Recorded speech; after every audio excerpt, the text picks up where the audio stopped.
السلام علیکم ورحمۃ اللہ وبرکاتہ۔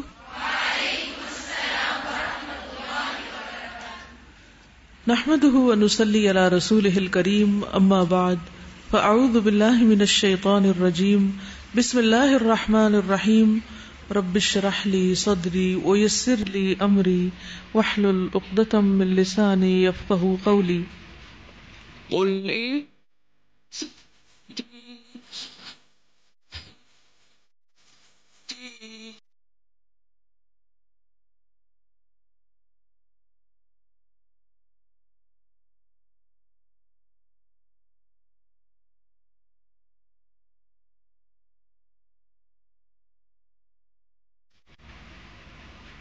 ہماری زندگی اور ہماری موت اسی وقت اللہ رب العالمین کے لیے ہو سکتی ہے جب ہم اپنی ساری زندگی میں اور پھر موت کے وقت ہمارے بعد والے ہمارے لیے جو کام کریں وہ اللہ سبحانہ و تعالیٰ کی مرضی کے مطابق ہو اور اسی کی رضا کے لیے ہو، اس کو خوش کرنے کے لیے ہو، کیونکہ ہمیں اس چیز کا حکم دیا گیا ہے کہ ہم اپنی زندگی ایسی ہی گزاریں۔ انسان اپنے لیے تو زندگی میں بہت کچھ کرتا رہتا ہے، لیکن جب کوئی فوت ہو جاتا ہے تو مرنے والے کے بھی ہم پر بہت سے حقوق ہوتے ہیں۔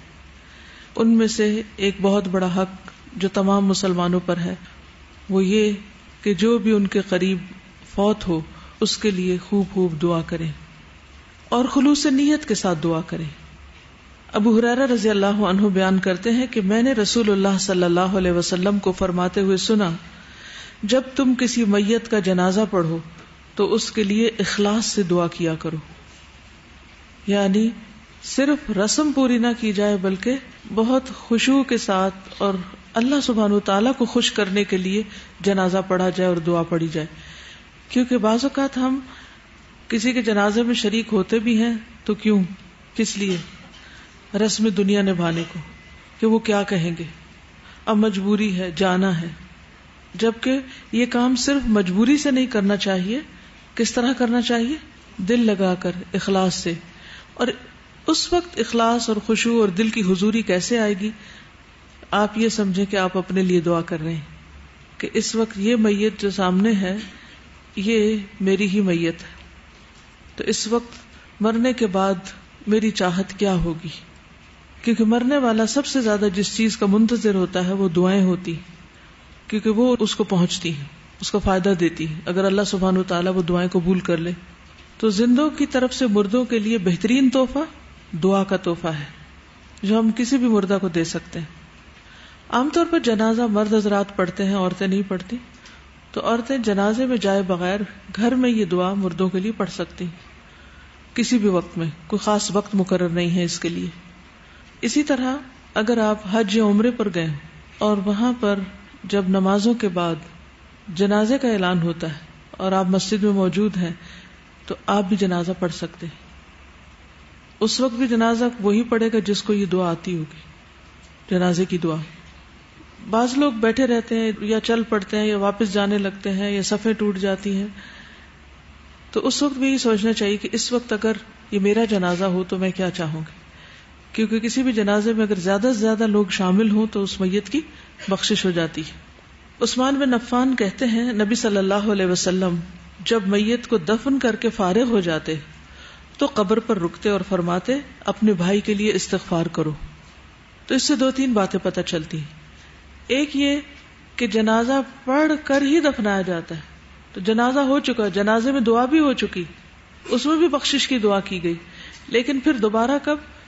جب میت کو دفنا دیا گیا تو آپ صلی اللہ علیہ وسلم نے دفنانے کے بعد رک کر کہا کہ میت کے لیے بخشش مانگو۔ اس سے یہ بات بھی پتہ چلتی ہے کہ قبر پر دعا کرنا میت کے لیے جائز ہے، کیونکہ نبی صلی اللہ علیہ وسلم نے ایسا کیا اور استغفار کی دعا کی، یعنی استغفار یعنی بخشش کی دعا۔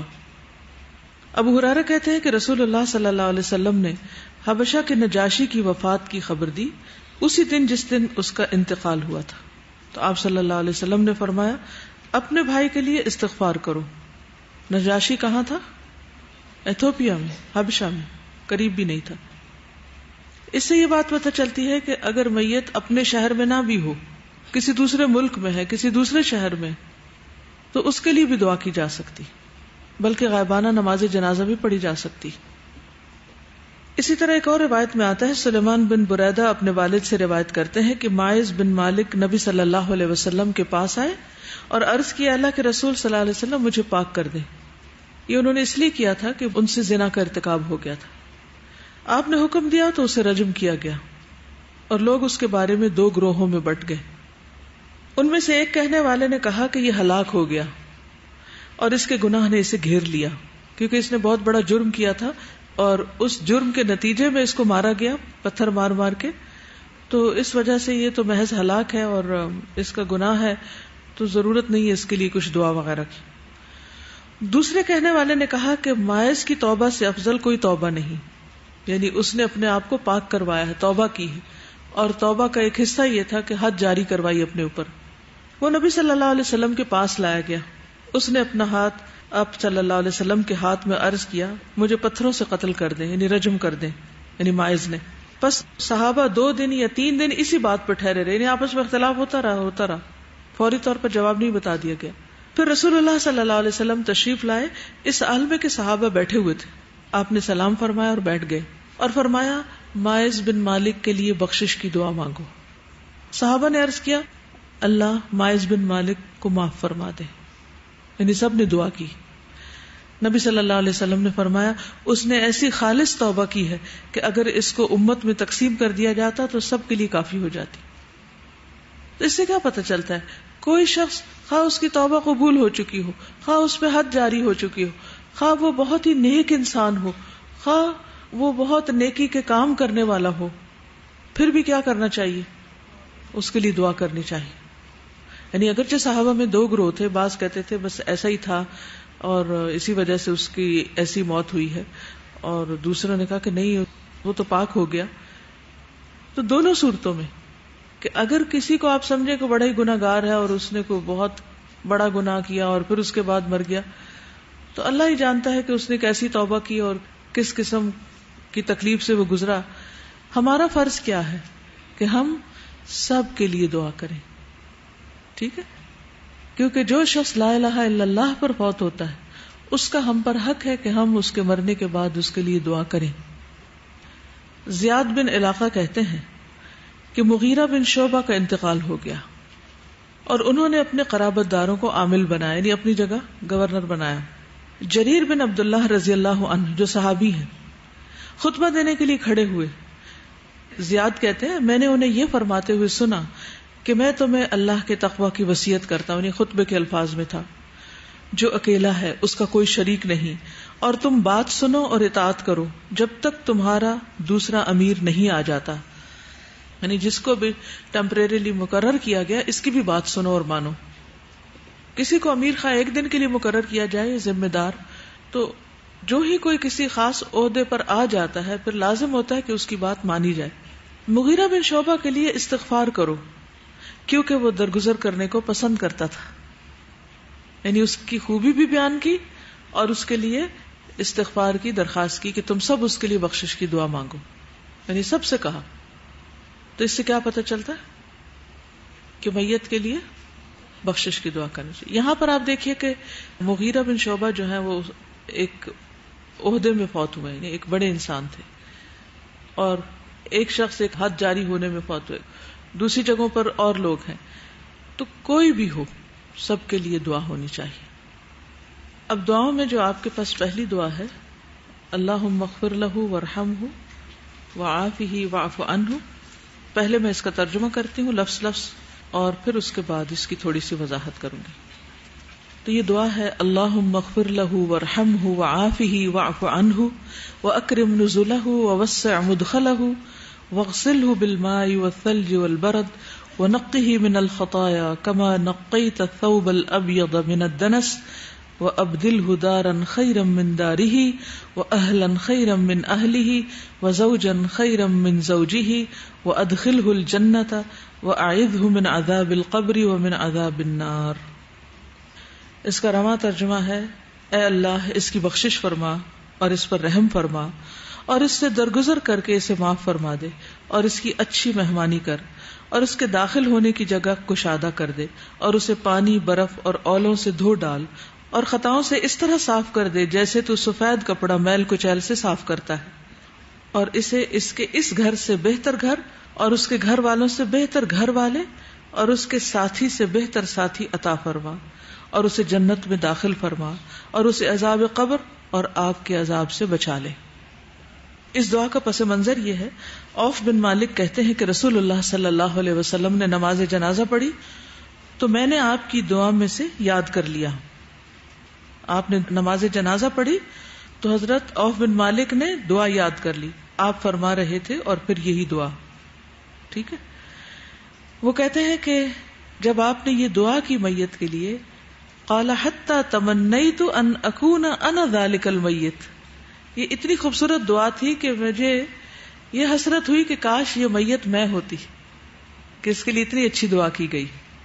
اس دعا کے مختلف طرق ہیں، تھوڑے بہت لفظی اختلاف کے ساتھ یہ اور روایات میں بھی آئی ہے۔ اگر یہ کاغذ نہ ہو، کہیں اور کسی کتاب سے پڑھے اور لفظوں کا کچھ فرق آ جائے تو آپ یہ نہ سمجھیں کہ اوہو انہوں نے غلط لکھ دیا ہے۔ بعض اوقات الفاظ میں تھوڑا بہت کمی بیشی یا آگے پیچھے ہونا بھی ملتا ہے۔ مثلا مسلم کی روایت میں آتا ہے اللہم اغفر لہ وارحمہ واعف عنہ وعافہ واکرم نزلہ ووسع مدخلہ واغسلہ بماء وثلج وبرد، ٹھیک ہے، یہاں ال کے بغیر ہے۔ ونقہ من الخطایا کما ینقی الثوب الابیض من الدنس وابدلہ دارا خیرا من دارہ واہلا خیرا من اہلہ وزوجا خیرا من زوجہ وقہ فتنۃ القبر وعذاب النار، ٹھیک۔ ایک اور روایت ہے مسند احمد کی، اس میں آتا ہے اللہم اغفر لہ وارحمہ واغسلہ بالماء والثلج ونقہ من الخطایا کما نقیت الثوب الابیض من الدنس، یعنی مختصر الفاظ میں۔ سنن الترمذی میں آتی اللہم اغفر لہ وارحمہ واغسلہ بالبرد واغسلہ کما یغسل الثوب، اس کا مطلب ہے اللہ اس کو بخش دے اور اس پر رحم فرما، اسے اولوں سے دھو دے اور اسے اس طرح دھو دے جس طرح کپڑا دھویا جاتا ہے۔ تو اب اس دعا کی مزید وضاحت دیکھتے ہیں، پہلے لفظی ترجمہ دیکھ لیجئے۔ اللہم، اے اللہ، اغفر لہ، اس کو بخش دے، وارحمہ، اور اس پر رحم فرما، وعافہ، اور اسے عافیت عطا کر، واعف عنہ، اور اس سے درگزر فرما، عفو درگزر جسے کہتے ہیں، واکرم نزلہ، اور اس کی اچھی مہمانی کر، نزل مہمانی کو کہتے ہیں، قرآن مجید میں بھی آتا ہے نزلا من غفور الرحیم۔ اکرم ہوتا ہے اکرام کرنا، یعنی عزت دینا، ووسع، اور وسیع کر دے، مدخلہ، اس کے داخل ہونے کی جگہ کو، یعنی قبر، واغسلہ بالماء والثلج، اور دھو دے اس کو پانی سے اور برف سے، والبرد، اور اولوں سے، ونقہ، اور اس کو پاک کر دے، من الخطایا، خطاؤں سے، کما جیسا کہ نقیتا، تو پاک کرتا ہے، الثوب الابیض، سفید کپڑے کو، ثوب کپڑا، ابیض سفید، من الدنس میل کچیل سے، وابدلہ، اور اس کو بدل دے، بدل کر دے یا بدلے میں دے، دارن گھر، خیرن جو بہتر ہو، من داری، اس کے اپنے گھر سے، یعنی دنیا کے گھر سے، واہلن، اور گھر والے، خیرا من اہلہ، بہتر اس کے گھر والوں سے، یعنی موجودہ گھر والوں سے، وزوجن، اور ساتھی، خیرا من زوجہ، بہتر اس کے ساتھی سے، یعنی دنیا کے ساتھی سے بہتر ساتھی عطا کر، وادخلہ الجنۃ، اور اس کو داخل کر دے جنت میں، وأعذہ، اور اسے پناہ دے، من عذاب القبر، قبر کے عذاب سے، وعذاب النار، اور آگ کے عذاب سے۔ سمپل سا ترجمہ ہے، اس کو مشکل نہیں، لفظ جانے پہچانے۔ تو سب سے پہلے دعا کیا ہے؟ اللہم اغفر لہ، اے اللہ اس کو بخش دے، کس کو؟ میت کو۔ یہ نہیں کہا گیا کہ اللہ اس کا فلاں گناہ معاف کر دے اور فلاں گناہ بھی معاف کر دے، بلکہ عمومی معافی مانگی گئی ہے کہ اللہ اس کو بخش دے، جو بھی گناہ ان کو بخش دے۔ ایسا کیوں ہے؟ یہ نہیں کہتے اللہ اس نے جو جھوٹ بولے وہ بخش دے، اس نے جتنی بھی غیبت کی ہے وہ بخش دے، جو کوئی چوری اس نے کی وہ بھی بخش دے۔ یہ کیوں کہتے اللہ اس کو بخش دے؟ جی ہاں، ہمیں نہیں پتا اس نے کیا کیا گناہ کیے، اور دوسرا یہ ہے کہ ہمیں پھر کسی سے پتا کرنے کی ضرورت بھی نہیں کہ یہ بتائیں کہ یہ کیا کرتا تھا، ٹھیک ہے، اور اگر پتا بھی ہو تو بھی گناہوں کا ذکر نہیں کرنا چاہیے۔ تو اس سے عمومی ہدایت کیا ملتی ہے ہمیں کہ ہمیں کسی کے گناہوں کے پیچھے نہیں پڑنا چاہیے اور نہ اس کا تجسس کرنا چاہیے۔ تو عمومی دعا ہے، ورحم ہو، اور اس پہ رحم فرما، یعنی خاص رحمت جس کے ساتھ تو اس کی عزت کرتے ہوئے اس کا استقبال کرے، یعنی اب یہ رحم کا مستحق ہے، یہ اپنے لیے کچھ نہیں کر سکتا، بے بس ہے، تو اس پہ رحم فرما۔ وعافہ، اور اس کو عافیت دے، محفوظ رکھ، بچا کے رکھ، یعنی قبر میں تکلیف دینے والی چیزوں سے، قبر کے فتنوں سے، وحشت سے، اندھیروں سے، اس کے کیڑے مکوڑوں سے، اس کے عذاب سے. جب بارش ہوتی ہے تو کبھی آپ کو خیال آتا ہے کہ یہ پانی زمین میں رستا ہے اور قبروں کے اندر چلا جاتا ہے، اور وہاں پر کیچڑ بھی ہو سکتا ہے، ڈمپنس ہو سکتی ہے. ہر روز رات کو بستر پر لیٹتے ہوئے قبر کو ضرور یاد کیا کریں اور رو کے دعا کیا کریں اپنے لیے کہ اللہ تو ہمارے گناہوں کو ہم سے چھڑا دے اور ہمیں اس گھر کی تیاری کی توفیق دے جس سے کوئی بھاگ نہیں سکتا. اپنے ہی پیاروں نے وہاں جا کے ڈال دینا ہے. اندھیرا، کیڑے مکوڑے، نہ کوئی دوست، نہ ساتھی، نہ کوئی کنیکشن، نہ کوئی فون، نہ کوئی میسجنگ، کچھ بھی نہیں. نہ اندر والوں کو پتا ہے باہر کیا ہو رہا ہے، نہ باہر والوں کو پتا ہے اندر کیا ہو رہا ہے.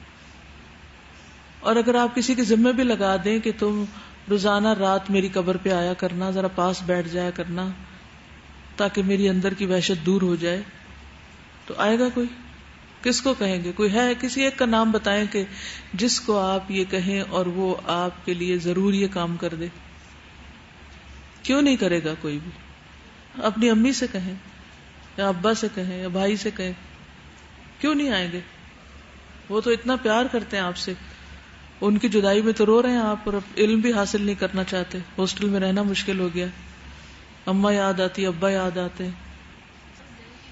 جب تک کوئی زندہ ہوتا ہے اس سے سب محبت کے دعوے کرتے ہیں، محبت کرتے بھی ہیں، سب کچھ ہوتا ہے. جو ہی وہ میت میں بدلتا ہے تو اس سے ڈرنے لگتے ہیں کہ کہیں ہم بھی نہ مر جائیں. ہاتھ نہیں لگاتے. بعض اوقات اپنے گھر والے پیارے غسل دینے کے لیے آگے نہیں بڑھتے. وہ کہتے نہیں آپ ہی دے دیں، ہم نہیں کر سکتے، ہمیں ڈر لگتا ہے. وہ کیا ہو گیا؟ وہی انسان تو ہے جو ساری زندگی تمہارے بیچ میں رہا ہے. اب کیوں ڈر رہے اس سے؟ کیوں خوف آتا ہے میت سے؟ ہم میں سے ہر ایک کو تھوڑا یا زیادہ کسی نہ کسی درجے میں ضرور آتا ہے. تو اس وقت اپنے آپ کو وہاں رکھ کے سوچنا چاہیے، کیونکہ یہ ایک ایسی حقیقت ہے جس میں دو لوگ بھی اختلاف نہیں کرتے پوری دنیا میں سے. ہر ایک کو مرنا ہے. کل نفس ذائقۃ الموت. تو اس لیے خاص طور پر میت کی عافیت کی دعا کرنی چاہیے کہ اللہ اس کو محفوظ رکھ ہر طرح کے فتنے سے، ہر طرح کی تکلیف سے. واعف عنہ، اور اس کو معاف کر دے، اس سے درگزر فرما. یعنی اس سے جو تیری اطاعت میں کوئی بھی کمی ہو گئی ہے، کوئی بھی جو اس نے کام کرنا تھا نہیں کر سکا، بھول چوک ہو گئی، یا اللہ تو اس کو معاف کر دے، اس کے گناہوں کو بھی مٹا دے، اور پھر اس کی خطاؤں سے، نافرمانیوں سے درگزر فرما. وَأَكْرِمْ نُزُلَهُ، نزل اس کھانے کو کہتے ہیں جو مہمان کے لیے تیار کیا جاتا ہے. تو قبر میں تو کوئی کھانا نہیں کھاتا، لیکن جنت میں اللہ سبحانہ تعالیٰ کی طرف سے بشارت ہے کہ جو لوگ جنت میں آئیں گے ان کو اللہ تعالیٰ خاص مہمانی عطا کرے گا، خاص کھانے کھلائے گا. آتا نا ان الذین قالوا ربنا اللہ ثم استقاموا تتنزل علیہم الملائکۃ الا تخافوا ولا تحزنوا وابشروا بالجنۃ التي كنتم توعدون نحن اولیاؤکم فی الحیاۃ الدنیا وفی الآخرہ وَلَكُمْ فِيهَا مَا تَشْتَهِي أَنفُسُكُمْ وَلَكُمْ فِيهَا مَا تَدَّعُونَ نُزُلًا مِّن غَفُورٍ رَحِيمٍ. انسان جو چاہے گا اس کو کھانے کو وہاں ملے گا، جو چاہے آرڈر کرے. دنیا میں اگر آپ کسی اچھے سے اچھے ریسٹورینٹ میں جاتے بھی ہیں اور آپ کا دل چاہے بھی تو آپ اپنا بجٹ ضرور دیکھتے ہیں کہ کتنا اور کیا آرڈر کر سکتے ہیں اور کیا نہیں کر سکتے. لیکن وہاں کوئی روک ٹوک نہیں، لا مقطوعۃ ولا ممنوع. نہ وہ کھانے اور پھل ختم ہوں گے اور نہ ہی ان سے کسی کو روکا ٹوکا جائے گا. تو یہاں پر دعا کی جا رہی ہے کہ اللہ یہ جب جنت میں پہنچے تو اس کو بہترین مہمانی سے نوازنا، یعنی عزت کے ساتھ. مراد اس سے کیا ہے کہ اللہ تعالیٰ اجر، ثواب اور مغفرت کے ساتھ اس کا عزت اور اکرام کرے. وَوَسِّعْ مُدْخَلَهُ، اور اس کے مدخل یعنی قبر کو کھلا کر دے، اس کی قبر میں وسعت ہو جس میں اس نے داخل ہونا ہے ابھی. وَغْسِلْهُ، اور اس کو دھو ڈال، یعنی اس کے گناہوں کو دھو دے. ویسے تو میت کو ہم فزیکلی تو دھو دیتے ہیں، یہاں مراد ہے مانوی طور پہ دھونا، یعنی گناہوں کو دھونا، اس کے عیبوں کو، گناہوں کو، کوتاہیوں کو اس سے دور کر دے، اس کو پاک کر دے. بالماء والثلج والبرد، پانی، برف اور اولوں سے، یعنی رحمت اور مغفرت کی ساری قسمیں اس میں آ جاتی ہیں. دھوتے وقت انسان کیا کیا چیزیں اختیار کرتا ہے؟ کچھ چیزوں کو پانی صاف کرتا ہے اور کچھ کو برف اور کچھ اولوں سے صاف ہوتی ہیں. ہر ایک کی خاصیت الگ ہے. تو مراد اس سے کیا ہے کہ گناہوں کی بھی کئی قسمیں ہوتی اور ان کی معافی کے لیے بھی مختلف چیزیں چاہیے ہوتی. اب میت اپنے لیے تو کچھ نہیں کر سکتی نا. دنیا میں جب آپ کا کوئی کسی کپڑے پہ زنگ لگ جاتا ہے یا کوئی داغ لگ جاتا ہے تو ہر داغ صرف پانی سے نہیں صاف ہوتا. کچھ میل کچیل ہوتی ہے پانی سے صاف ہو جاتی, کچھ کے لیے آپ کو کچھ اور ڈٹرجنٹس لگانے پڑتے ہیں یا پھر جو سٹین ریموور ہوتے ہیں وہ لگانے پڑتے ہیں. تو یہاں پانی کی جو مختلف قسمیں ہیں, یعنی لیکوڈ ہے اور پھر برف کی شکل میں اس کے جو فلیکس گرتے ہیں اور پھر پوری فضا کو صاف کر دیتے ہیں, اور اسی طرح جو اولے ہیں وہ ایک تیز زبردست قسم کی یالہ باری کے طور پر جب گرتے ہیں تو ان کی صفائی اور طرح ہوتی. پھر آپ دیکھیے کہ کچھ گناہ ہوتے ہیں جو انسان کو خود اپنے اندر ہی پتا ہوتے ہیں, کسی کو نہیں پتا ہوتا. کچھ ہوتے ہیں جو پھیلے ہوئے ہوتے ہیں, نشر ہوئے ہوئے ہوتے ہیں. تو آپ دیکھیے کہ پانی کس چیز کو دھوتا ہے, جو ایک جگہ سمٹی ہوئی ہو, لیکن برف کس چیز کو دھوتی ہے, پوری فضا میں جو پولوشن ہوتی ہے. تو کبھی برف گرتے ہوئے آپ دیکھیں تو جو شروع میں برف آتی ہے نا, اگر اس کو نیچے دیکھیں تو اس کے اندر باقاعدہ آپ کو ذرات نظر آئیں گے مٹی کے اور مختلف چیزوں کے, یعنی وہ گندی ہوتی ہے برف. تو اسی طرح جب اولے پڑتے ہیں تو وہ تھوڑے سے شدت بھی ہوتی ہے ان کے اندر. تو یا رب اس کے گناہ معاف کر دے اپنی رحمت کے ساتھ بھی, اور جو گناہ اس کے ذاتی تھے اور جو پھیل گئے اور جن کی معافی کے لیے کچھ سزا کی بھی ضرورت تھی یا جس بھی طرح کے تھے, وہ تو خود اپنی رحمت سے معاف کر کے. پھر آپ دیکھیے جو اولوں کا پانی ہوتا ہے وہ جلنے کے زخموں پر بھی لگایا جاتا ہے, اگر آپ کو معلوم ہو. کئی قسم کے علاج اس سے کیے جاتے ہیں. آپ میں سے کسی کو معلوم ہے کہ اولے کا پانی یا برف کا پانی کس کام کے لیے استعمال ہوتا ہے؟ جی آپ بتائیے. کہتے ہیں کہ بارش کا پانی جو ہے نا وہ ماء مبارکن ہے نا, تو جو آسمان سے پانی اترتا ہے وہ بہت بابرکت پانی ہوتا ہے اور بندوں کے لیے رزق بھی ہے, اور کہتے ہیں کہ اس سے کپڑے بھی بڑے اچھے دھلتے ہیں. اس پر مزید تحقیق کی جا سکتی کیونکہ یہ تینوں لفظ جو ہیں یہ ایک سیکوینس میں آئے ہیں اور ان کے اندر حکمت بھی ہے. ایک تو تکرار جو ہوتی ہے تاکید کے لیے بھی ہوتی ہے, شدت کے لیے بھی ہوتی ہے. کہتے ہیں کہ پہاڑی علاقوں میں لوگ جب اولے پڑتے ہیں یا برف پڑتے ہیں تو وہ ان کو بوتل میں ڈال کے اس کا پانی محفوظ کر لیتے ہیں. تو وہاں چونکہ عموماً لکڑی جلائی جاتی ہے تو لکڑی کی چنگاریاں اٹھ کے بعض اوقات ہاتھ پہ جسم کے کسی حصے پر جا لگتی ہیں اور چھالا بن جاتا ہے. تو اس چھالے کو دور کرنے کے لیے, کیونکہ وہ بھی ابھرا ہوا ہوتا ہے تو میں بھی اس کو خاص خاصیت ہے کہ شیپ ملتی جلتی, تو وہ پانی ڈالتے ہیں تو وہ چھالا بیٹھ جاتا ہے. بعض دفعہ گناہ ایسے ہوتے ہیں جن کا اثر انسان کے جسم پر ہوتا ہے, اور جیسے قرآن میں بھی آتا ہے نا کہ کناتوں نے گھیرا ہوا ہے ان کو جہنم کی, تو اس کے ایفیکٹس یا پھر موت کے وقت جو فرشتے آتے ہیں ان کی مار سے بھی ہو سکتا ہے, تو وہ سارے ہی گناہ دور کریں, یعنی ہر ممکنہ طریقے سے گناہ معاف کر دے. ایک ڈاکٹر نے یہ بات بتائی تھی کہ جب بھی جل جائے تو اس کے اوپر برف کا پانی اگر لگا لیا جائے تو اس کی ہیٹ کو ایبزارب کر لیتا ہے. جب بھی کوئی چیز جلتی ہے, جیسے گرم پانی گر جائے یا کچھ بھی چیز ہو جائے, تو بظاہر تو پانی ہٹ جاتا ہے لیکن اس کی گرمی اندر اترتی جاتی ہے.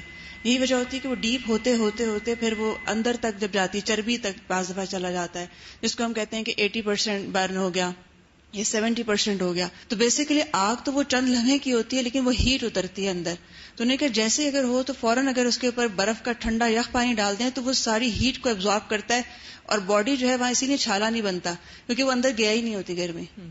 اور عذاب کی جو سخت ترین قسم ہے جو صرف اللہ سبحانہ وتعالیٰ کا حق ہے کہ بندوں کو دے, وہ کیا ہے؟ آگ. تو گناہ کیا ہے؟ دراصل آگ ہے انسان کے لیے. تو پھر اللہ سبحانہ وتعالیٰ اس آگ کو بجھا دے ان سب چیزوں سے. وَنَقِّهِ, اور اس کو پاک صاف کر دے. تنقیہ کہتے ہیں پاک صاف کرنے کو, تطہیر کو. من الخطایا, گناہوں کے اثرات سے. خطیئہ کی جمع ہے. کما نقیت, جیسے تو نے صاف کیا, الثوب الابیض من الدنس, سفید کپڑے کو میل سے.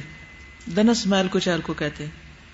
یعنی اے اللہ اس کو خطاؤں اور گناہوں سے اچھی طرح پاک صاف کر دے. یہ بھی مبالغہ کا صیغہ ہے, یعنی خوب خوب دعا مانگی جا رہی. اسی لیے تو دوسرے صحابی نے کہا نا کہ میں نے تمنا کی کاش یہاں میں ہوتا. وَأَبْدِلْهُ, اور یا اللہ اس کو عوض عطا کر, یعنی بدلہ دے. دارن, گھر, یعنی اس کو بہترین گھر دے. خیرا من دارہ, اس گھر سے بہتر جو دنیا میں تھا. یعنی قبر اس کی اس کے دنیاوی گھر سے، اس کے بستر سے بھی زیادہ آرام دہ ہو جائے، کیونکہ ہر ایک کی قبر ایک طرح نہیں ہوتی. جن کے نیک اعمال ہوں گے ان کے لیے قبر بھی جنت کے باغوں میں سے ایک باغ بن جائے گی. تو اس لیے یا اللہ جو اس کا آگے گھر آ رہا ہے قبر کی شکل میں، وہ اس کا دنیا کے گھر سے بھی زیادہ اچھا ہو. کتنی خوبصورت دعا ہے، ہر ایک یہی چاہتا ہے نا. وَأَهْلًا، اور اس کے گھر والے یعنی بچے، خادم جو بھی گھر میں ہیں، خیرا من اہلہ، بہتر اس کے گھر والوں سے، یعنی تاکہ وہ ان کے ساتھ مانوس ہو اور اس کی تنہائی اور وحشت ختم ہو. اب اگر وہ جنت کے باغوں میں سے ایک باغ ہے تو باغ میں بھی اکیلا انسان کیا ہوتا ہے؟ ہاں، وہ اکیلا انسان اتنا خوش نہیں ہوتا. اگر آپ پارک میں بھی جا رہے ہیں تو اپنے ساتھ کسی اور کو لے جائیں تو آپ لمبی سی واک کر سکتے ہیں، آپ کو پتہ بھی نہیں چلے گا آپ کتنا چل چکے. لیکن اگر آپ اکیلے جاتے ہیں تو ہاں ایک صورت ہے کہ اگر آپ اللہ تعالیٰ سے باتیں کرتے جائیں اور آپ کو اللہ سبحانہ تعالیٰ سے دوستی کا ایک لطف حاصل ہوتا ہے تو پھر اور بات ہے. اس کے باوجود کہ انسان اللہ سبحانہ تعالیٰ کا دوست ہو یا اس سے محبت کرے یا اللہ تعالیٰ بھی اس بندے سے محبت کرے، تو بھی انسان کو انسان سے انس ہوتا ہے. انسان کی ضرورت ہے. انسان کو اچھے لوگوں کو مل کر، اچھے لوگوں کے ساتھ بیٹھ کر، اچھے لوگوں سے تعلق رکھ کے آپ کی زندگی میں عجب طرح کی خوشی آتی ہے. یہ ایک حقیقت ہے. تو اس لیے لوگوں کی تکلیفوں سے تنگ آ کر کبھی بھی مردم بیزار نہ ہو، انسان بیزار انسان نہ بنے. کیونکہ بعض لوگ لوگوں سے بالکل سوشلائز نہیں کرتے، ہر ایک سے کٹ آف ہو کے رہ جاتے ہیں. یہ ایسا ہے، اس میں یہ خامی، اس میں یہ خامی، 10 خامیاں ہر ایک میں نکال لیں گے. کیا کوئی انسان خامیوں کے بغیر ہے؟ ہر انسان کے اندر ہے. تو پھر کیا کرنا چاہیے؟ تعلقات میں کیا کرنا چاہیے؟ درگزر کرنا چاہیے اور دوسروں کی اچھائیوں کو یاد رکھنا چاہیے. اور اس میں سے اگر کوئی چیز کم ہے تو اس کو یوں محسوس کرائیں جیسے آپ جانتے ہی نہ ہو. دوسروں کے عیبوں سے متعلق آپ کا رویہ کیا ہو، گویا آپ جانتے ہی نہیں، آپ کو نہیں پتا اس کے اندر یہ خامی، حالانکہ آپ کو پتا ہے. یہ کر سکتے ہیں؟ سوچئے کسی انسان سے آپ کو بہت چڑ ہے اور اس چھوٹی سی بات ہے، اس کی کوئی خامی ہے جو آپ کو بہت بری لگتی، تو آپ اپنے آپ کو یہ بابر کریں گے مجھے نہیں پتا ہے کہ نہیں، بس صرف یہ دیکھنا شروع کر دیں کہ اس میں اچھا کیا ہے، تو آپ کے لیے زندگی آسان ہو جائے گی. کچھ لوگ اس کے بالکل برعکس جیتے ہیں. وہ 10 خوبیاں کسی میں اس کا کچھ ذکر نہیں کریں گے اپنے دل کے بخل اور تنگی کی وجہ سے. اس سے جو فائدے ہم کو پہنچتے ہیں ان کے کبھی مینشن نہیں کریں گے، اور اگر اس سے کوئی ایک تکلیف ہو تو وہ ہر ایک سے ذکر کریں گے اور اسی کو دل میں لے کے بیٹھے رہیں گے. ایسے لوگ زندگی کا لطف نہیں اٹھا سکتے.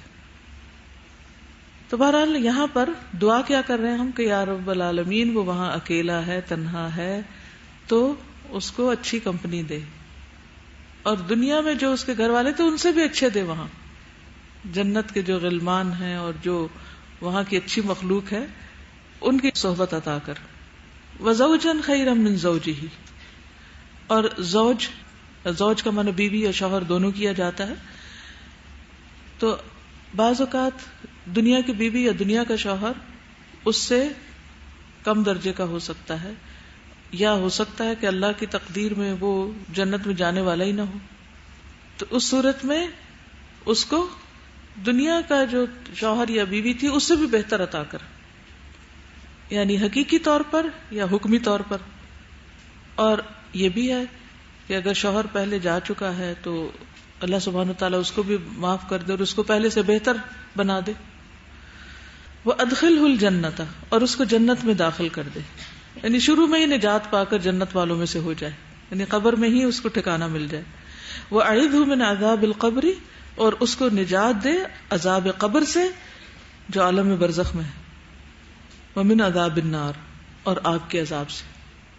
ٹھیک ہے، جو جہنم کا بھی ہے، یا پھر بعض لوگوں کے لیے قبر بھی جہنم کے ٹکڑوں میں سے ایک ٹکڑا بن جاتی ہے، اس کے لیے آگ کا فرش بچھایا جاتا ہے.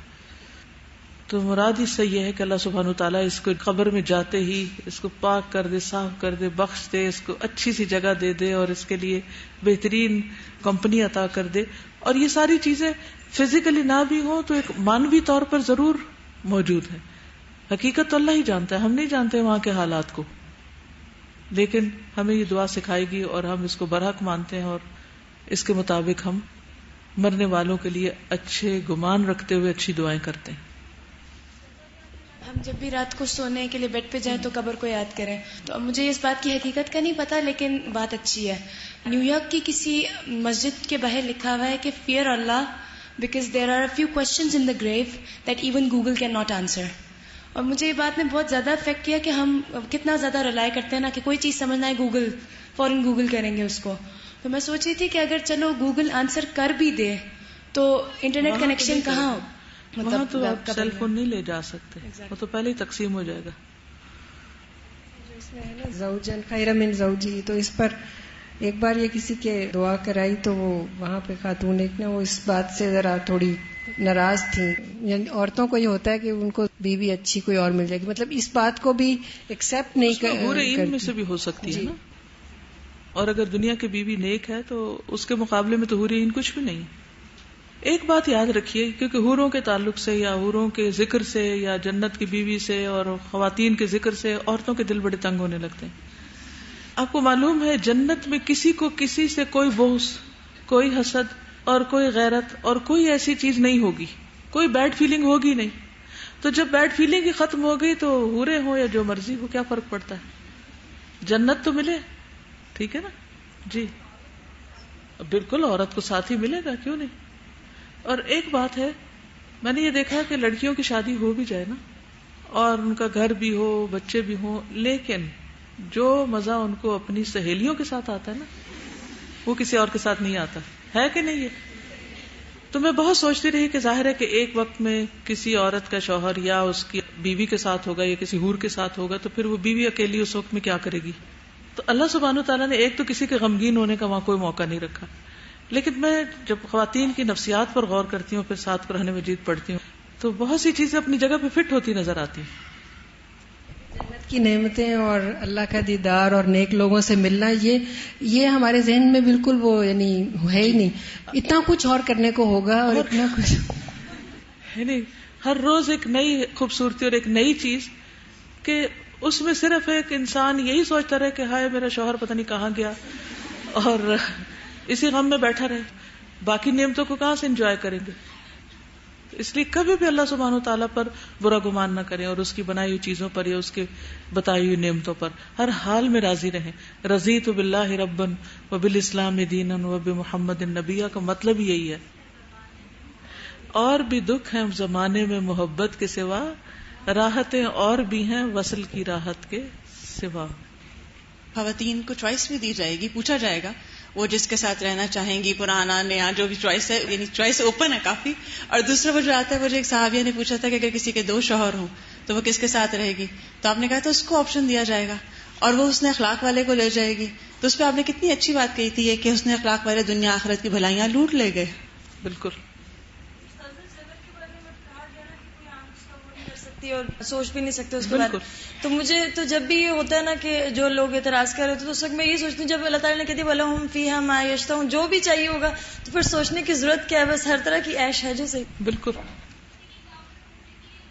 نہیں کی جا سکتی. قرآن مجید میں آتا ہے کہ جو لوگ کفر پہ مرے یا شرک پہ مرے ان کے لیے دعا نہیں ہو سکتی. زندگی میں ان کے لیے دعا کرے کہ اللہ ان کو ہدایت دے، مر جائیں تو پھر نہیں. السلام علیکم سر. ایک تو یہ بات آج سمجھ آئی، کتنی دفعہ دعا مانگی ہے لیکن اللہ تعالیٰ کی ذات پہ بھی اتنا پیار آ رہا تھا کہ آپ کو پتا ہے کہ پانی سے کچھ گناہ دھلیں گے، کچھ برف سے دھلیں گے، کچھ اولوں سے دھلیں گے انشاءاللہ العزیز. یہ ایک تو بہت مزے کی بات لگی. جس سے یہ کہ ہم نے بخاری میں پڑھا تھا کہ نبی صلی اللہ علیہ وسلم کے بارے میں پوچھا جائے گا قبر میں کہ وہ جو شخص آئے تھے ان کے بارے میں تمہاری کیا رائے ہے، مطلب ان کو تم کیا سمجھتے ہو. تو ہمیں یہ کام ملا کہ آپ نے 5 سے 10 لوگوں تک پوچھنا ہے مختلف لوگوں سے کہ ان کے بارے میں تمہاری کیا رائے ہے. تو اتنے زیادہ شاکنگ تھے وہ انٹرویو جو کیے گئے تھے. مطلب ایک بوڑھی عورت سے میں نے پوچھا، اچھی خاصی وہ ایجڈ تھی، تو انہوں نے کہا مجھے کیا پتا. تو مجھے اتنا ڈر لگا، مطلب ایک دم سے کوشچن اچھے خاصے پڑھے لکھے لوگوں سے بھی، مطلب ایون میں اپنے آپ کو بٹھا کے اگر ایک دم مجھ سے پوچھا جائے تو بہت ساری اسکیٹر چیزیں تو ہیں ہمارے ذہنوں میں، لیکن ایک چیز جو بتانی ہمیں وہ اسی وقت بتا سکتے ہیں جب ہم ہر وقت ہمیں نبی صلی اللہ علیہ وسلم کی سنتوں کو یا واقعی ان کی محبت یا وہ کس کام کے لیے آئے تھے وہ ذہن میں ڈائریکٹ پوائنٹس ہوں گے تو ہم اس وقت بتا سکیں گے نا. جیسے جس کے بارے میں بہت زیادہ آپ کو محبت ہو تو ایک دم آپ بتاتے ہیں وہ یہ اس طرح سے ہے، وہ اس لیے آیا تھا. اس کی تو باتیں کرتے ہوئے نہیں تھکتے. جس سے محبت ہو اس کا ذکر ہو جائے پھر تو کہیں رکتے نہیں ہم. چلیے ایک اور دعا بھی کر لیتے ہیں. اللہم عبدک وابن امتک احتاج الى رحمتک وانت غنی عن عذابہ ان کان محسنا فزد فی احسانہ وان کان مسیئا فتجاوز عنہ. اے اللہ یہ تیرا بندہ اور تیری بندی کا بیٹا تیری رحمت کا محتاج ہے اور تو اس کے عذاب سے بے پرواہ ہے. اگر یہ نیک تھا تو اس کی نیکیوں میں اضافہ فرما اور اگر یہ برا تھا تو اسے معاف کر دے. لفظی ترجمہ اللہم اے اللہ عبدکا تیرا بندہ وابن امتکا اور تیری بندی کا بیٹا یعنی جو اس کی ماں تھی وہ بھی تیری ہی بندی تھی. یہ کتنا خوبصورت انداز ہے یہ اللہ تعالیٰ سے مانگنے کا کہ اللہ ہم کسی غیر کے لیے نہیں تیرے اپنے ہی بندے کے لیے دعا کر رہے ہیں. احتاجا محتاج ہے الی رحمتکا تیری رحمت کا وانت اور تو غنی بے پرواہ ہے عن عذابہ اس کے عذاب سے یعنی تجھے ضرورت نہیں کہ اسے عذاب دے. ان کان محسنا اگر وہ نیک تھا فزد فی احسانہ تو زیادہ کر اس کی نیکیوں میں یعنی اس کی نیکیوں میں اضافہ فرما. وان کان مسیئا اور اگر یہ برا تھا فتجاوز عنہ تو اس سے درگزر فرما. اس دعا کا پس منظر یہ ہے کہ یزید بن عبداللہ بن رکانہ کہتے ہیں کہ رسول اللہ صلی اللہ علیہ وسلم جب جنازہ کی نماز پڑھنے کے لیے کھڑے ہوتے تو فرماتے اے اللہ تیرا بندہ اور تیری بندی کا بیٹا تیری رحمت کا محتاج ہے تو اسے عذاب دینے سے بے نیاز ہے. اگر وہ اچھائیوں والا تھا تو اس کی اچھائیوں کو اور بڑھا دے یعنی ثواب ان کا بڑھا دے. اگر برائیوں پر تھا تو ان سے درگزر فرما. اور یہ مستدرک حاکم کی روایت ہے. ٹھیک ہے. تو اس میں آپ دیکھیے کہ جو بنیادی طور پر دعا کی گئی ہے وہ کیا ہے یعنی بہت ہی خوبصورت انداز ہے. اللہ تیرا بندہ تیری بندی کا بیٹا یعنی خاص طور پر ماں کا ذکر کیا گیا نا کیونکہ ماں جو ہے وہ بڑی مہربان ہوتی ہے. تو اللہ سبحانہ وتعالیٰ کی رحمت کی طرف ایک طرف سے اشارہ ہے کہ اللہ تو رحم فرما کہ احتاج الی رحمتک یہ تیری رحمت کا محتاج ہو گیا. اب اس کو کوئی بھی ہیلپ نہیں کر سکتا سوائے تیرے. اور اگر تو اسے عذاب نہ دے تو تیرا کوئی نقصان نہیں یعنی عذاب دینا تیری مجبوری نہیں. اگر یہ نیک تھا تو نیکیوں کا ثواب زیادہ کر دے اور اگر برا تھا تو گناہوں کو معاف کر دے. تیسری دعا ہے اللہم ان فلان ابن فلان فی ذمتک وحبل جوارک فقہ من فتنة القبر وعذاب النار وانت اہل الوفاء والحق اللہم فاغفر له وارحمہ انک انت الغفور الرحیم. اے اللہ بے شک فلاں بن فلاں تیرے ذمے میں اور تیری پناہ میں ہے بس اسے قبر کی آزمائش اور آگ کے عذاب سے بچا اور تو وفا اور حق کا اہل ہے. اے اللہ بس اسے بخش دے اور اس پر رحم کر یقیناً تو ہی بخشنے والا بے حد مہربان ہے. اب اس میں نام نہیں لیا گیا. اس کا لفظی ترجمہ دیکھ لیتے. اللہم اے اللہ ان فلان ابن فلان بے شک فلاں بن فلاں یعنی اس کا نام پھر وہاں لیا جائے گا اس کا بھی نام اور اس کے باپ کا نام بھی. فی ذمتک وہ تیرے ذمے میں یعنی اب تیری کفالت میں ہے تیرے حوالے. وحبل جوارک اور تیری ہمسائیگی میں ہے. جوار کہتے ہیں ہمسائے کا. وحبل جوارک تیری ہمسائیگی اور تیری امان میں آ گیا. فقہی تو پس اس کو بچا من فتنۃ القبر قبر کے فتنے سے وعذاب النار اور آگ کے عذاب سے. وانت اور تو اہل الوفاء وفا کرنے والا ہے یعنی اپنے وعدے کو وفا کرنے والا ہے. والحق اور حق والا ہے. اللہم فاغفر لہ اے اللہ اس کو بخش دے ورحمہ اور اس پر رحم فرما انک انت الغفور الرحیم بے شک تو غفور الرحیم ہے. اس دعا کا پس منظر یہ ہے کہ واصلہ بن اسقع رضی اللہ عنہ بیان کرتے ہیں کہ رسول اللہ صلی اللہ علیہ وسلم نے ہمیں ایک مسلمان کی نماز جنازہ پڑھائی. میں نے آپ صلی اللہ علیہ وسلم کو یہ کہتے ہوئے سنا اے اللہ فلاں بن فلاں تیرے ذمے یعنی کفالت میں ہے تیری ہمسائیگی اور امان میں آ گیا ہے سو تو اسے قبر کی آزمائش اور آگ کے عذاب سے محفوظ فرما دے.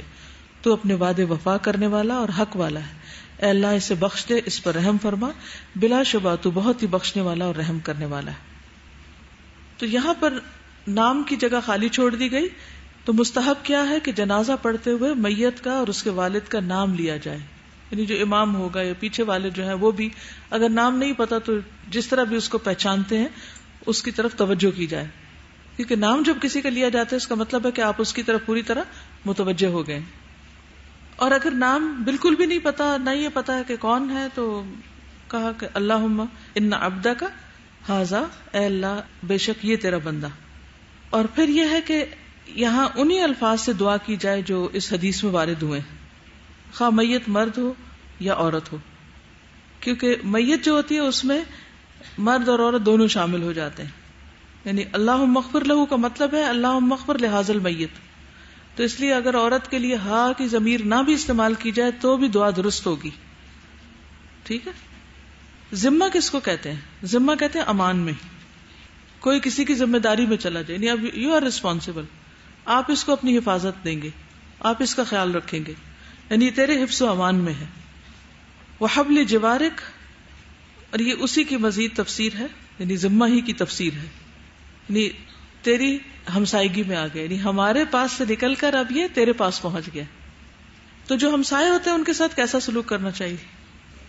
ہاں، اچھا سلوک کرنا چاہیے. تو یہ الفاظ بھی دراصل میت کے لیے خوبصورت الفاظ ہیں تاکہ اللہ سبحانہ وتعالیٰ اس پر رحم فرما دے، اللہ کی رحمت کو جوش میں لایا جائے. اور پھر یہ ہے کہ پڑوسی جو ہوتا ہے وہ اپنے پڑوسی کے لیے حفاظت کا باعث بھی ہوتا ہے، امان کا باعث بھی ہوتا ہے، اس کو اپنے ذمے میں لیتا ہے، اس پر کوئی برا وقت آئے تو اس کی مدد کرتا ہے. تو پھر کیا دعا مانگے گی کہ اللہ اس کو فتنہ قبر سے اور عذاب قبر سے اور عذاب نار سے بچا دے. انت اہل الوفا، یعنی تو وعدہ پورا کرنے والوں میں سے، تو وعدے وفا کرتا ہے، وعدوں کے خلاف نہیں کرتا. والحق، اور تو صاحب حق ہے، یعنی تیرا حق ہے کہ تو ایسا کرے، یعنی تو ایسا ہی کرنے والا ہے. اور تو غفور الرحیم ہے، بہت زیادہ گناہوں کو بخشنے والا ہے اور بہت رحم فرمانے والا ہے، یعنی نیکیوں کا ثواب کئی گنا زیادہ دینے والا ہے. غفور اور الرحیم دو صفات بیان ہوئی ہیں نا. تو اس دعا کے کانٹیکسٹ میں غفور کا معنی کیا ہوگا کہ تو بہت زیادہ بخشش کرنے والا ہے، اور رحیم بہت رحم فرمانے والا. کس طرح کہ اس نے جو بھی نیکیاں کی ہیں ان کو کئی گنا بڑھا دے. یہ رحمت ہے. آپ صلی اللہ علیہ وسلم نے کتنی ویرائٹی آف دعاز کی ہیں اور کتنی محبت سے کی ہیں. بالکل. ان میں الفاظ جو ہیں وہ اور کس طرح میت کو سونپا کہ اللہ یہ تیرے ہمسائیگی میں، تیرے ذمے میں ہے، تو وعدے پورے کرتا ہے، تو اس کو بخش دے، تو اس پر رحمت فرما. کتنی اچھی اچھی دعائیں. تو اگر پیارے نبی صلی اللہ علیہ وسلم نے اپنے ساتھیوں کے لیے ایسی دعائیں کی تو ہمارا کیا فرض بنتا ہے کہ ہم بھی ان دعاؤں کو یاد کر لیں اور ان کو اپنے عزیزوں کے لیے، پیاروں کے لیے پڑھا کریں. کل کے کچھ سوال ہیں ان کا میں جواب دے دیتی ہوں. کہتے ہیں کہ ہمارے گاؤں میں جب بھی کوئی فوت ہوتا ہے تو اس کے گھر والے تیسرے دن یا کسی بھی دن درس کرواتے ہیں اور لوگوں کو کھانا کھلاتے ہیں. مقصد میت کے لیے دعائیں مغفرت کروانا ہوتا ہے. کسی نے ہمیں بتایا کہ یہ تو رسم ہی بن گئی ہے، اس لیے اسے اوائڈ کریں. جی ہاں، تیسرے دن بلانے کی بجائے پہلے ہی دن بلا لیں، پہلے دن کر لیں. اور ضروری نہیں کہ درس بھی کیا جائے. اگر لوگ فارغ بیٹھ کے باتیں کر رہے ہیں تو فالتو باتوں سے بہتر ہے کہ کوئی اچھی بات ان کو سنا دی جائے، لیکن باقاعدہ درس کی دعوت دے کر لوگوں کو اکٹھا نہ کیا جائے. جو بیٹھے ہیں انہی کو ہی سنا دیا جائے. ٹھیک ہے. یعنی درس کا نہ تو حکم ہے کہ دو اور نہ حکم ہے کہ نہ دو. ٹھیک ہے. تو نبی صلی اللہ علیہ وسلم نے ہر موقع پر تعلیم دی ہے. اس کی دلیل یاد ہے کسی کو؟ آپ صلی اللہ علیہ وسلم کسی جنازے میں گئے تھے اور ابھی قبر کھودنے میں دیر تھی تو آپ بیٹھ گئے اور آپ نے زمین کے اوپر لائنیں لگا کے اور وہ سمجھایا. شاباش، ویری گڈ ایگزامپل. اس سے کیا پتہ چلتا ہے؟ جس نے بھی سوال کیا ہے اس کو سمجھ آ گئی، اس نے سن لیا. کیا پتہ چلتا ہے کہ جنازہ آپ لے گئے قبرستان اور قبر کھودی جا رہی تھی، ابھی کچھ ٹائم تھا، تو اس موقع پر آپ صلی اللہ علیہ وسلم نے لوگوں کو دنیا کی حقیقت سکھائی، سمجھائی. تو فوتگی پر جو درس ہو وہ کس قسم کا ہونا چاہیے؟ جس میں دنیا کی حقیقت بتائی جائے اور آخرت کے بارے میں بتایا جائے. اور یہ جو ابھی ذکر کر رہی تھی کہ ان کو پتہ ہی نہیں تھا کہ حضور صلی اللہ علیہ وسلم کے بارے میں ہمیں کیا جواب دینا قبر میں، تو اسی لیے نہیں پتا. ورنہ آپ دیکھیے کہ فوتگی کا موقع بیسٹ ہوتا ہے کہ جس میں دور پار قریب کے ہر طرح کے لوگ شامل ہو جاتے ہیں جو عام طور پہ درس میں نہیں آتے. ایک دفعہ کہیں میرا جانا ہوا تو وہاں پر ایک خاتون بیٹھی ہوئی تھی، تو ان سے بات چیت ہوئی تو کہنے لگی مجھے جلدی جانا ہے. میں نے کہا کیوں؟ کہنے لگی میرے گھر میں میرے معذور بچے ہیں، تو میں تو کبھی نہیں کہیں نکلی، میں تو اس میت کی وجہ سے آ گئی.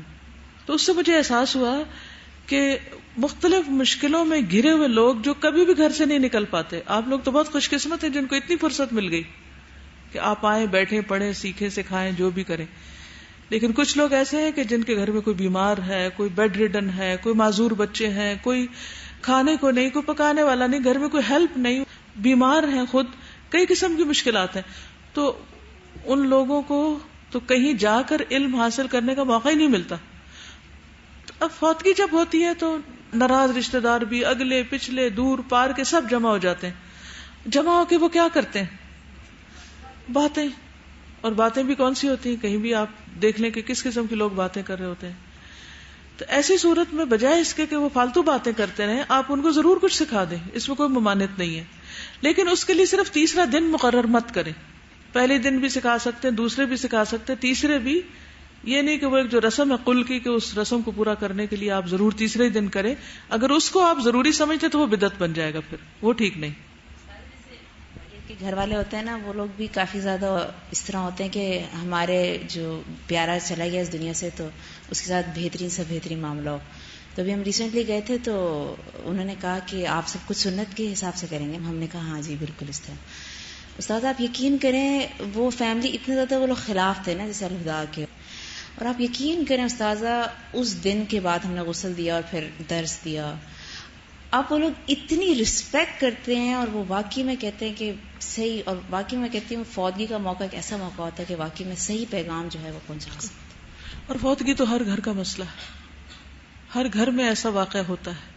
تو اس لیے یہ دین کی تعلیم تبلیغ کرنے کا ایک بہترین موقع بھی ہوتا ہے. اور اس اعتبار سے بھی کہ اس وقت دل نرم ہوتے ہیں، سننا بھی چاہتے ہیں.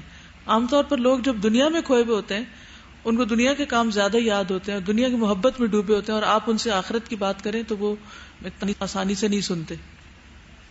سبحانک اللہم و بحمدک، اشہد ان لا الہ الا انت، استغفرک و اتوب الیک. السلام علیکم و رحمۃ اللہ وبرکاتہ.